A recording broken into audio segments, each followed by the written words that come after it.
Vamos abrir as nossas Bíblias no Evangelho segundo São João, capítulo 2, do verso 1 até o verso 11. Assim diz o texto sagrado. E ao terceiro dia fizeram-se umas bodas em Caná da Galileia, e estava ali a mãe de Jesus, e foi também convidado Jesus e os seus discípulos para as bodas. E faltando vinho, a mãe de Jesus lhe disse: não tem vinho. Disse-lhe Jesus: mulher, que tenho eu contigo? Ainda não é chegada a minha hora. Sua mãe disse aos serventes: fazei tudo quanto ele vos disser. E estavam ali postas 6 talhas de pedra para as purificações dos judeus, e em cada uma cabiam 2 ou 3 almudes. Disse-lhes Jesus: enchei de água essas talhas, e encheram-nas até em cima.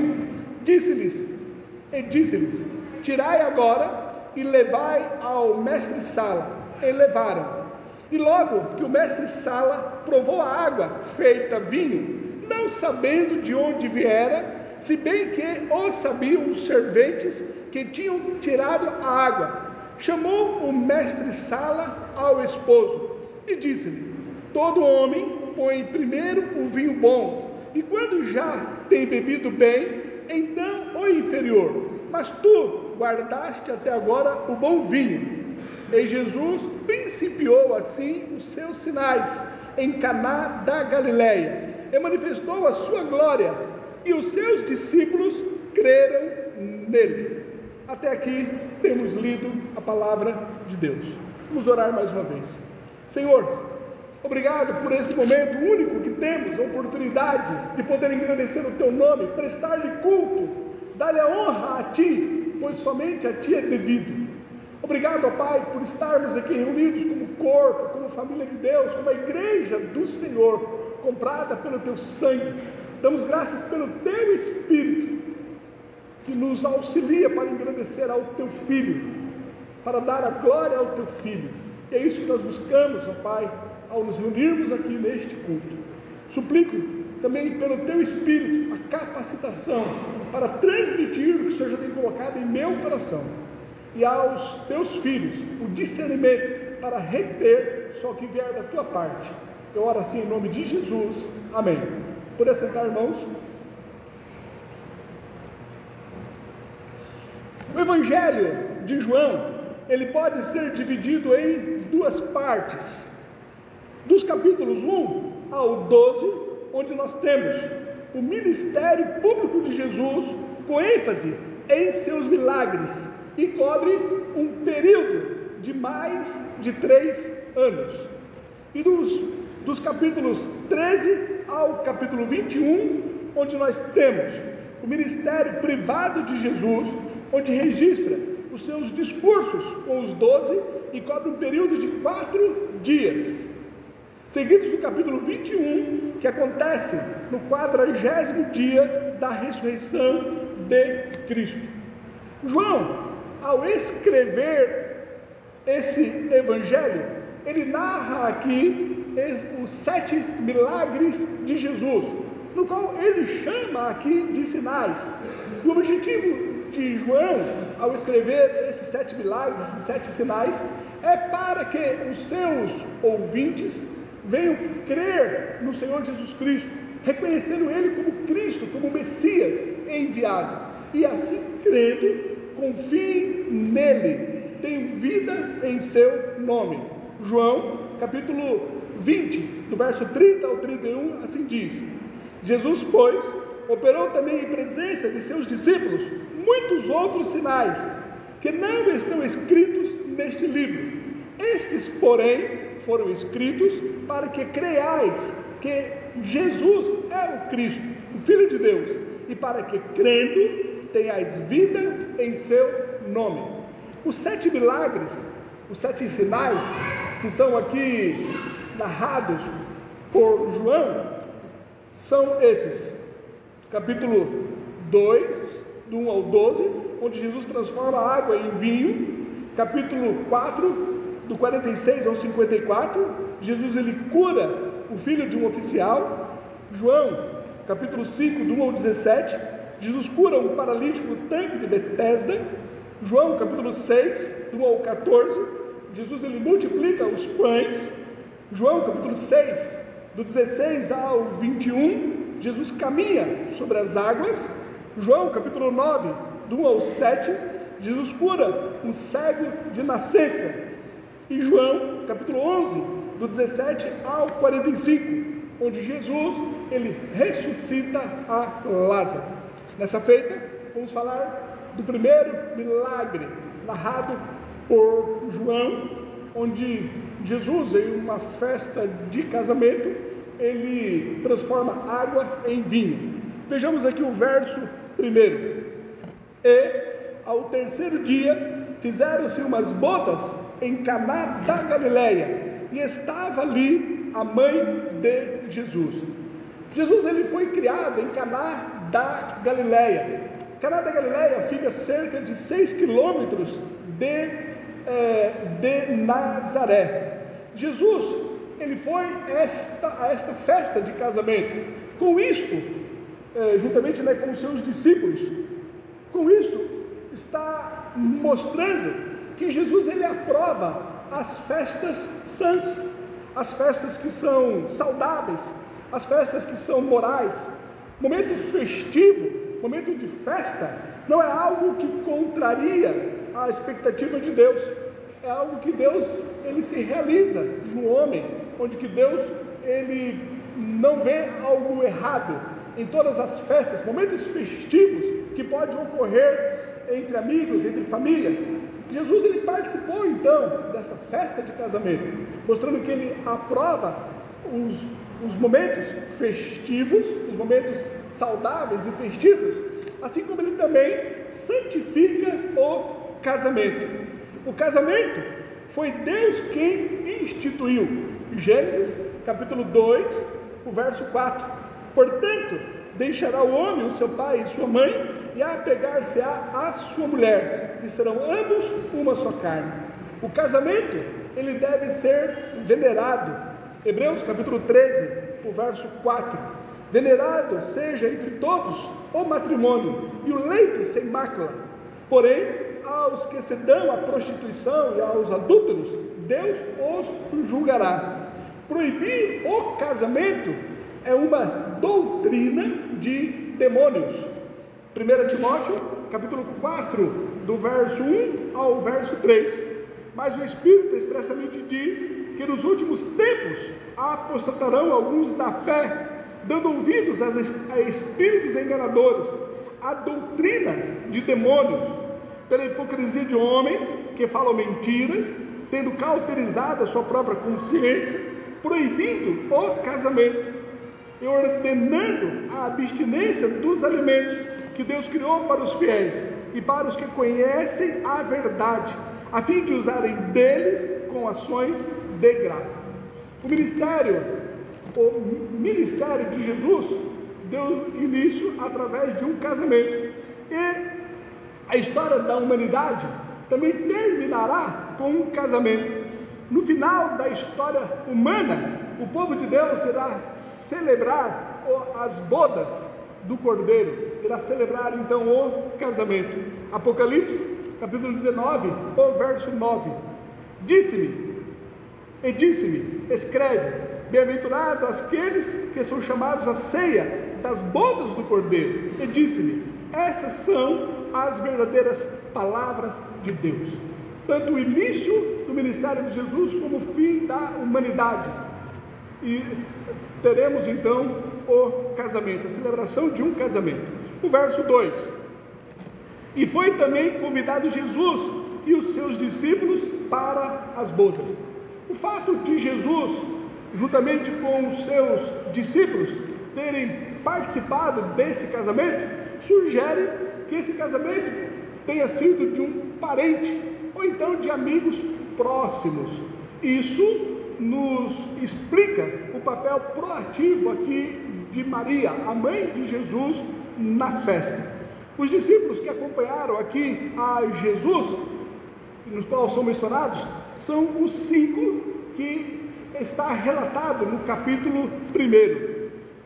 capítulo 1, do verso 40 ao verso 45, onde fala quem são esses discípulos que estavam com Jesus Cristo nessa ocasião do casamento. São eles: André, Simão Pedro, Filipe e Natanael. E o discípulo que não é mencionado o nome dele é João, que escreveu esse evangelho, visto que ele também testemunhou deste milagre. João capítulo 1, do 40 ao 45 diz: era André, irmão de Simão Pedro, um dos dois que ouviram aquilo de João e o haviam seguido. Este achou primeiro a seu irmão Simão e disse-lhe: achamos o Messias, que traduzido é o Cristo, e levou-o a Jesus.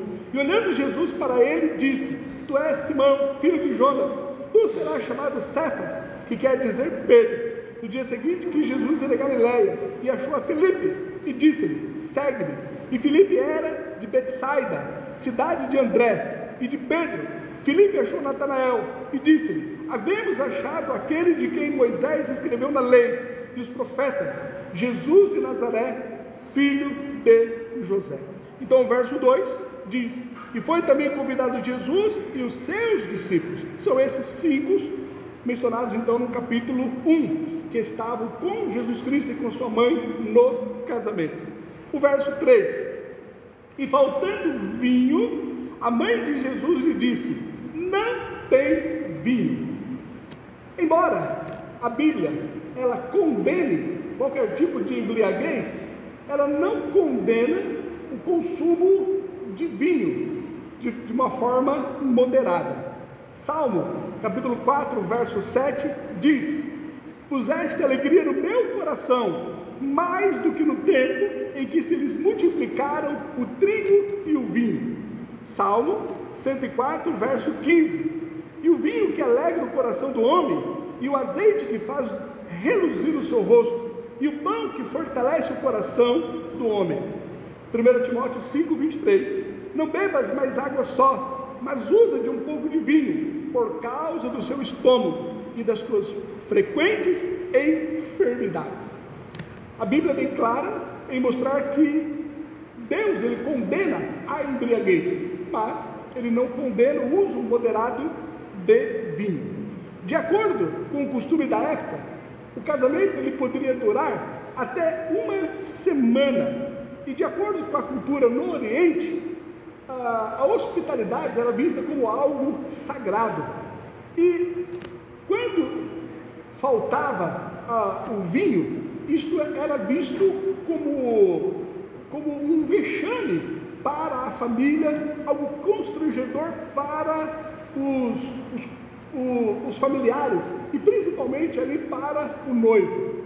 Então, neste momento em que é dito aqui que faltou vinho, onde diz o verso 3: e faltando vinho, a mãe de Jesus disse-lhe: não tem vinho. A mãe de Jesus já perceberam que esse constrangimento poderia acarretar tanto no noivo como também em toda aquela família. Ela logo se dirige a Jesus e ela recorre ao seu filho para que pudesse auxiliar e não fazer com que o noivo e com os familiares passassem então por esse constrangimento por não ter ali o vinho. O verso 4: e disse-lhe Jesus: mulher, que tenho eu contigo? Ainda não é chegada a minha hora. Mulher, no século I, era uma palavra polida.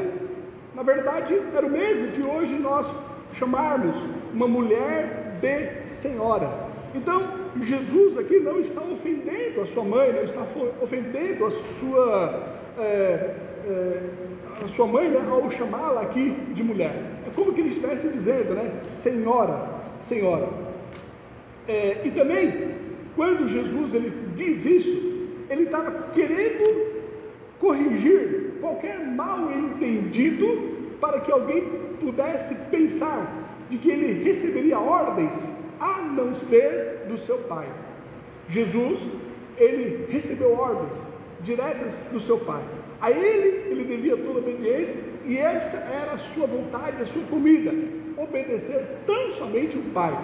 E para que ninguém pudesse ver isso de uma forma contrária e estar reverenciando a Maria, ou achando que ele deveria alguma obediência ou submissão a Maria, então ele corrige qualquer mal entendido.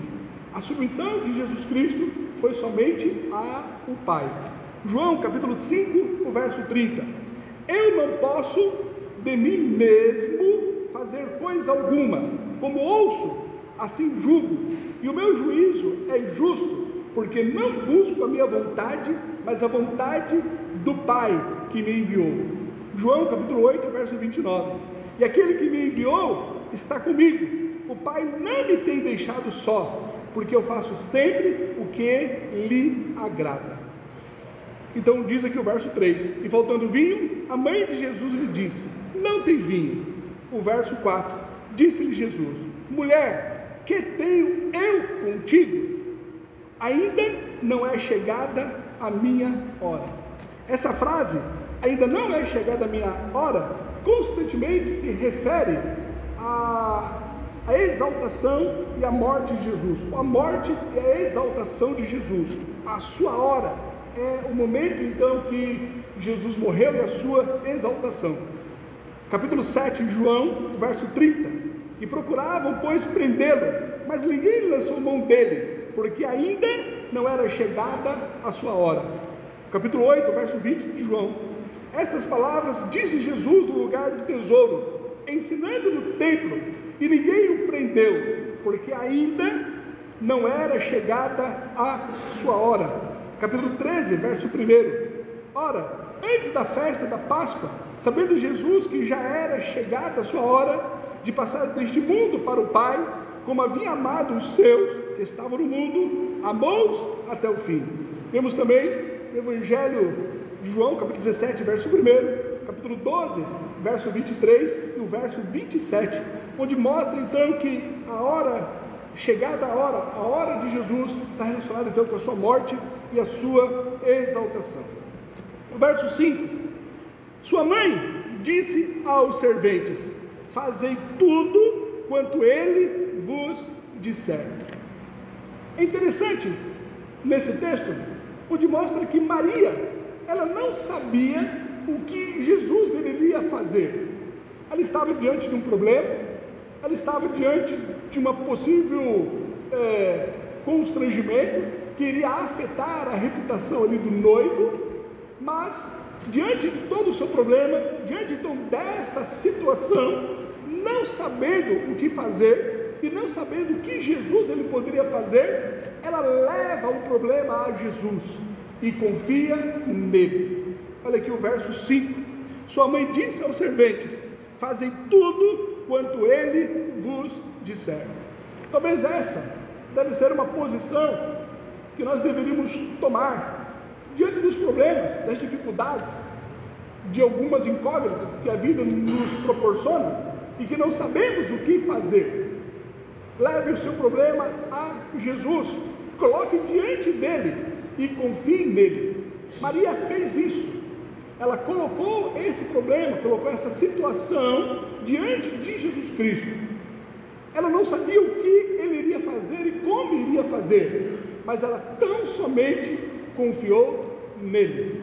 Que nós possamos fazer o mesmo, confiarmos em Deus, colocarmos os nossos problemas, nossas dificuldades diante dele e confiar no seu amor. Salmo 37, verso 5 diz, entrega o teu caminho ao Senhor, confia nele e ele o fará. Isaías 50, verso 10, quem há entre vós que tema o Senhor e ouça a voz do seu servo, quando andar em trevas e não tiver luz nenhuma, confie no nome do Senhor e firme-se sobre o seu Deus. Quando você estiver em um momento onde você não sabe o que fazer, está como que você estivesse em uma sala escura, onde é aqui dito por Isaías, como que fosse trevas, escuridão, você não sabe qual caminho deve tomar, que nesse momento você confie no Senhor, confie no seu nome e reconheça que nós somos filhos, nós somos comprados com o seu sangue e ele tem o melhor para nossas vidas. O justo, ele viverá pela fé. Entregue o seu caminho ao Senhor e confie nele. Jeremias 17, o verso 7.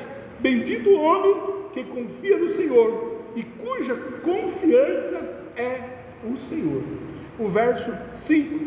Sua mãe disse aos serventes: fazem tudo quanto ele vos disser. Entregou o problema a Jesus Cristo e confiou nele. O verso 6. Estavam ali postas 6 talhas de pedra para as purificações dos judeus, e em cada uma cabiam 2 ou 3 almudes. Os 6 potes de água eram feitos de pedra, porque esse era o material mais impermeável do que a cerâmica, e essas pedras ela não contraía as impurezas. Os 6 recipientes de pedra tinham a capacidade de reter ali em torno de 80 a 120 litros de água. Essas 6 talhas era correspondente a cerca de 600 litros de vinho. É o que vemos aqui no verso 6. Estavam ali postas 6 talhas de pedras para a purificação dos judeus, e em cada uma cabiam 2 ou 3 almudes. Quando foi transformado aqui esses 6 talhas de pedra, nós tivemos ali cerca de 600 litros de vinho. O verso 7 e o verso 8. E disse-lhes Jesus: enchei de água essas talhas, e encheram-nas até em cima. E disse-lhes: tirai agora e levai-a ao mestre-sala. E levaram. Vemos aqui que Jesus, ele ordenou que os servos enchessem as talhas de água. Eles poderiam estar ali contra-argumentando a Jesus, ou então questionando, mas eles não fizeram isso. Eles tão somente obedeceram. Eles poderiam estar ali murmurando: está faltando água, aliás, está faltando vinho. O problema aqui é vinho. A necessidade aqui é de vinho, porque então Jesus ele manda nós enchermos de água. Não, eles não questionaram, eles tão somente obedeceram. Por vezes nós podemos não entender as ordens de Jesus Cristo, mas nós não temos que estar murmurando ou questionando o que Ele nos ordena, o que está prescrito nas Escrituras Sagradas, o que nós sabemos que é mandamento do Senhor, o que são regras, o que são doutrinas. Nós devemos seguir, nós devemos cumprir, nós devemos viver o que a palavra então nos ensina, e não cabe a nós estarmos questionando. Falta vinho, Jesus ele manda trazer água, obedeça. Essa a regra, essa a conduta de todo o cristão.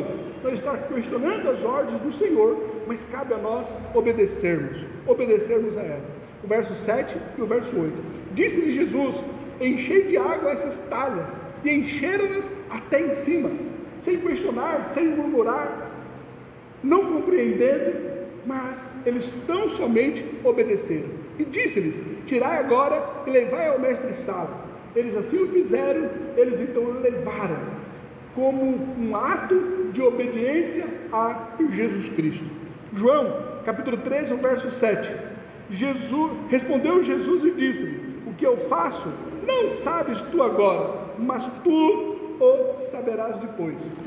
Algumas vezes nós não sabemos o que Jesus irá fazer, ou como irá fazer, mas se aprover a Ele irá nos falar depois. Mas caso não diga, não atenda às nossas expectativas, não cabe a nós questionarmos, mas sim obedecermos, cumprirmos as doutrinas bíblicas, cumprirmos os mandamentos bíblicos, cumprirmos as ordens de Deus para as nossas vidas. Os seus mandamentos, as suas doutrinas, as suas ordens são inquestionáveis. Devemos tão somente obedecer. O verso 9 e o verso 10. E logo que o mestre-sala provou a água feita vinho, não sabendo de onde viera, se bem que o sabiam os serventes que tinham tirado a água, chamou o mestre-sala ao esposo e disse-lhe: todo homem põe primeiro o vinho bom, e quando já tem bebido bem, então inferior, mas tu guardaste até agora o bom vinho. O mestre Sala, ao provar o vinho novo, ele chama logo o noivo, porque cabia ao noivo a provisão para o casamento. O mestre Sala aqui, ele pensou que o noivo ele tinha quebrado o protocolo, pois de acordo com as regras ali do casamento, eles iniciavam com vinho bom no início, e depois que todos já estavam embriagados, eles davam ali o vinho mais inferior. Mas ele não sabia, que aquele vinho era resultado do milagre de Jesus. Mas nós temos aqui que a obediência a Jesus trouxe o melhor para o casamento. Aquele vinho novo, aquilo que resultou no benefício para o noivo, para o casal, que não trouxe constrangimento para ele, foi resultado da obediência. Jesus ele trouxe alegria onde havia decepção. Jesus ele trouxe harmonia onde havia discórdia.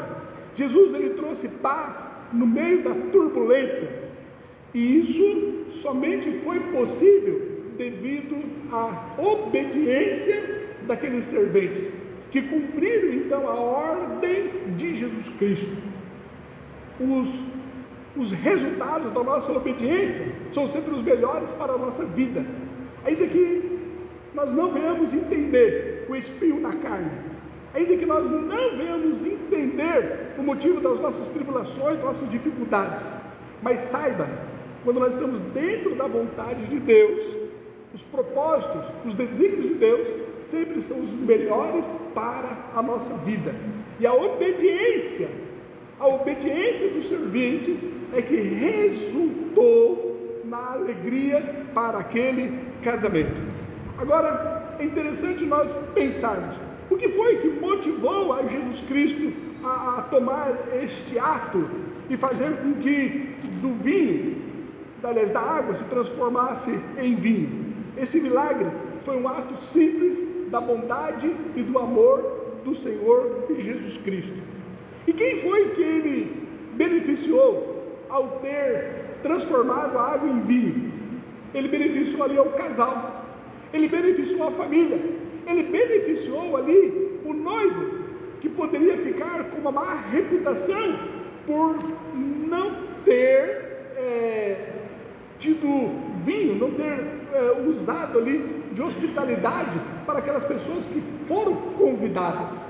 Mas é interessante que o noivo, ele não soube desse acontecimento, ele não soube que Jesus transformou a água em vinho, ele não pediu nada para Jesus, mesmo ele não sabendo, mesmo ele não pedindo, mesmo assim a bênção de Deus recaiu sobre a sua vida. Eu quero que você entenda algo que você pode ter absoluta certeza. Não obstante você não saber, mas Deus ele tem te abençoado. Não obstante orações que você não tem feito, Deus ele tem te abençoado. Mesmo algumas necessidades que você não tem pedido, mesmo assim o Senhor, pelo amor dele que ele tem para contigo, ele tem alcançado a sua vida, por causa do amor dele, por causa da benevolência dele. Esse casal, ele não soube que Jesus tinha operado esse milagre. Esse casal iria passar por um constrangimento, mas eles foram beneficiados sem ao menos ter pedido. Esse é o Deus do qual nós servimos, que nos abençoa, que nos provê, que nos dá livramento, muitas vezes sem nós sabermos, sem nós pensarmos em algo, mas Ele, pelo amor dEle, e não por causa de nós, é por causa dEle. O que motiva Deus a nos abençoar é o amor dEle para conosco, é Deus que tomou a decisão em nos abençoar, e a bênção dEle é independente de nós, porque Ele nos ama por causa dEle, e não pelo que nós fazemos. Deus decidiu nos amar. Efésios, capítulo 3, o verso 20 diz: ora, aquele que é poderoso para fazer tudo mais abundantemente, além daquilo que pedimos ou pensamos, segundo o poder que em nós opera. Deus, Ele faz muito mais, Ele faz abundantemente, além daquilo que você pede, ou além daquilo que você pensa. Deus, Ele está proporcionando para você. Mateus, capítulo 6, o verso 7 e o verso 8 diz: e orando, não useis de vãs repetições como os gentios, que pensam que por muito falarem serão ouvidos. Não vos assemelheis, pois, a eles, porque vosso Pai sabe que vos é necessário, antes de vós lhe pedirdes. Antes mesmo de você orar, ou pedir algo a Deus, Ele já sabe do que você precisa, e Ele tem prazer em te abençoar. E foi o que Jesus Ele fez para com esse casal, que foram abençoados, sem ao menos pedir, e sem ao menos saber que tinham sido abençoados. O verso 11, Jesus principiou assim os seus sinais em Caná da Galileia, e manifestou a sua glória, e os seus discípulos creram nele. Com essa expressão sinal, João está aqui enfatizando que os milagres não eram apenas uma demonstração do poder de Deus, do poder de Jesus Cristo, mas tinha um significado maior, que era revelar a divindade do Senhor Jesus Cristo, e assim manifestar a sua glória. Foi este o propósito, foi esse o motivo de Jesus então fazer aqui este sinal, esse milagre, fazer com que a sua glória fosse manifesta. João, capítulo 20, do verso 30 ao 31 diz: Jesus, pois, operou também em presença de seus discípulos muitos outros sinais, que não estão escritos neste livro. Estes, porém, foram escritos para que creiais que Jesus é o Cristo, o Filho de Deus, e para que, crendo, tenhais vida em seu nome. Jesus, então, fez esse milagre para que o nome dele fosse glorificado.